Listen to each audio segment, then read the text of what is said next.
يلا يا أرنوبي اصحى علشان ما تتأخرش على مدرستك. يا أرنوبي اصحى بقى. ايوه يا ماما انا صاحي وجهزت خلاص. يلا يا ماما باي باي، انا هجري على مدرستي. ماشي يا حبيبي، ما تتأخرش وانت راجع. اما روح بقى اجهز الجزر والخس الأرنوبي لحد ما يرجع.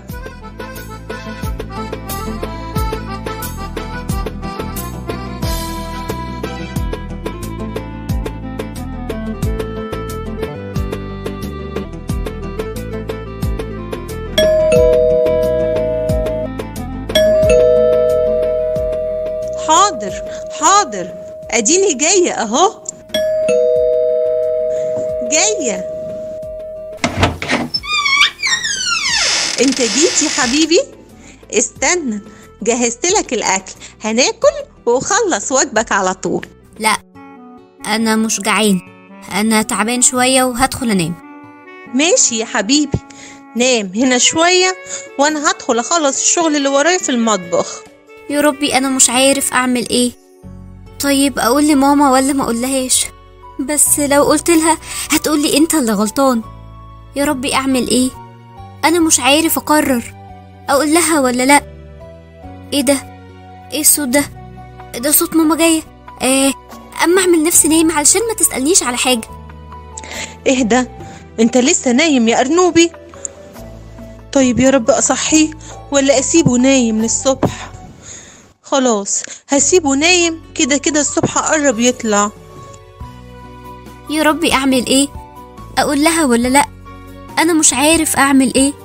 لو قلت لها هتقولي انا نبهت عليك قبل كده ما تاخدش حاجه من حد ما تعرفوش، بس انا اللي اخدته وغلطت ودي النتيجه. يا ترى اعمل ايه؟ اقول لها ولا ما اقولهاش؟ اقول لها ولا لا؟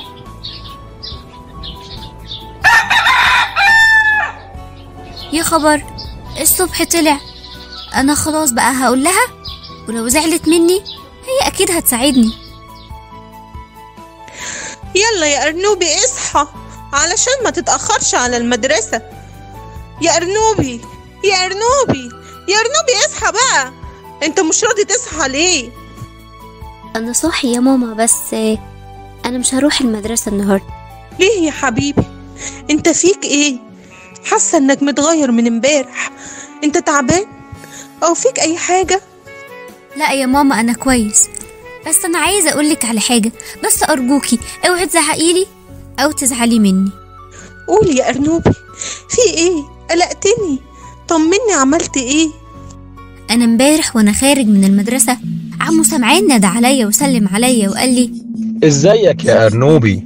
انت أرنوب محبوب وانا كمان بحبك، وجايب لك معايا خس وجزر لذيذ جدا.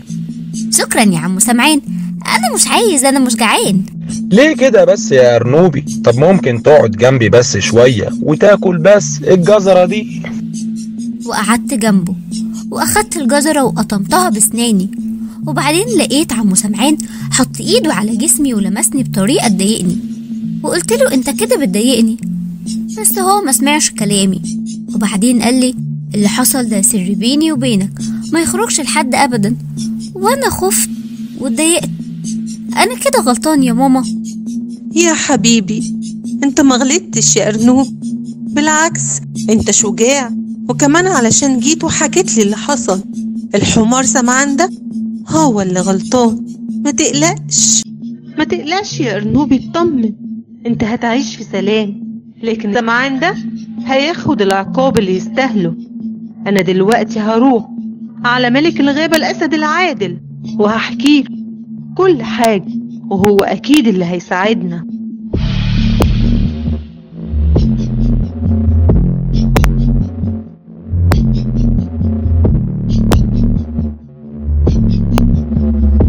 يا حراس، اقبضوا على سمعان وارموه في السجن، وهاتوا حارس غيره للمدرسة، وكمان لازم الحارس الجديد يبقى عليه مراقبة، واجمعوا لي كل أطفال المدرسة عشان أتكلم معاهم.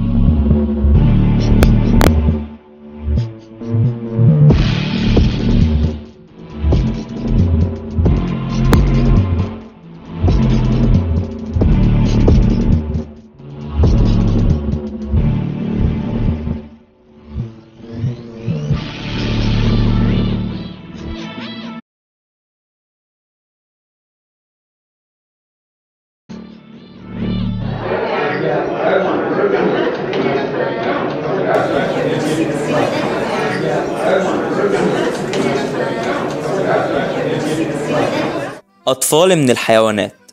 هنتكلم اليوم عن مقولة بتقول جسمك ملكك، وكمان هو هيكل مقدس. يعني ايه جسمك ملكك؟ يعني جسمي بتاعي أنا لوحدي، محدش يقرب مني ولا يلمسني بأي طريقة ومن غير سبب. تمام يا أرنوبي، صح كده، برافو عليك. طب يعني ايه جسمي هيكل مقدس؟ الكتاب المقدس بيقول إننا هياكل الله وروح الله ساكن فينا. علشان كده ربنا خلق لينا أعضاء مقدسة ما ينفعش حد يلمسها أو يشوفها. برافو عليكوا يا ولاد، شاطرين. طيب لو حد حاول يلمسني هنعمل ايه؟ نقول له لا بقوة، ابعد عننا. ممكن نصرخ بصوت عالي كمان. ممكن نجري بسرعة بعيد عنه.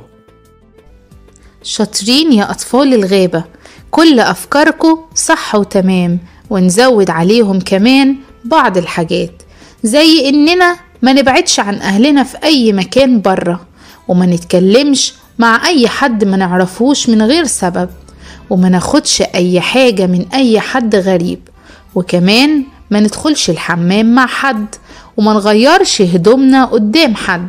ممكن اللي يضايقنا ده يكون شخص نعرفه، ممكن يكون قريبنا أو جارنا، وكمان ممكن يكون المدرس أو المدرب أو البواب، وممكن يكون السواق أو البقال، أو ممكن يكون حد ما نعرفوش بنقابله لأول مرة في أي مكان. المهم نتصرف زي ما اتفقنا بالتمام. يعني لو حد بيسلم علينا نسلم عليه ولا لأ؟ لا يا بطوطة، نسلم زي ما احنا متعودين، ولو زود في السلام بطريقة ضايقتنا نقول وما نسكتش. طب لو حد بيسلم علينا وعايز يحضني وانا مش عايزه اعمل ايه؟ اقول له مش عايزك تحضني لو سمحت. وعلى الكبار يحترموا رغبة الأطفال وما يعملوش حاجة غصب عنهم. طب والدكتور؟ الدكتور بيكشف علينا عشان يطمن علينا ويكتب لنا الدواء واحنا تعبانين. مسموح لي انه يكشف لنا في وجود بابا او ماما معانا. احنا مش هنخاف من كل الحيوانات، علشان في حيوانات كتير حوالينا كويسين وبيحبونا، وفي حيوانات تاني مش كويسين، فدايما تكون النصايح دي في دماغنا. ولو حد اتعرض لأي موقف ضايقه يحكي لمامته أو باباه أو لأبونا. بابا وماما بيحبوك في كل الأحوال، سواء كنت غلطان أو مش غلطان. بابا وماما هما الأمان. نهاية الاجتماع. الغابة قررت تكافئ أرنوبي على شجاعته.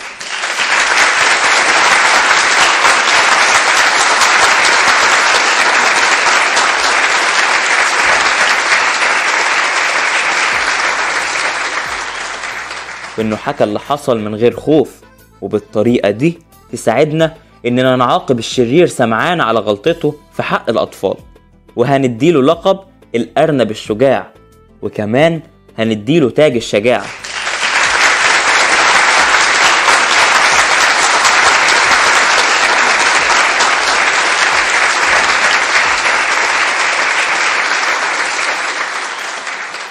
يلا بينا كلنا نرنم مع بعض.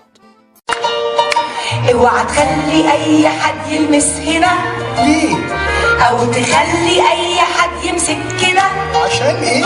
علشان ده جسمك انت، مش من حق اي حد، مش من حق اي حد يعمل كده. حاضر حاضر. اوعى تخلي اي حد يلمس هنا.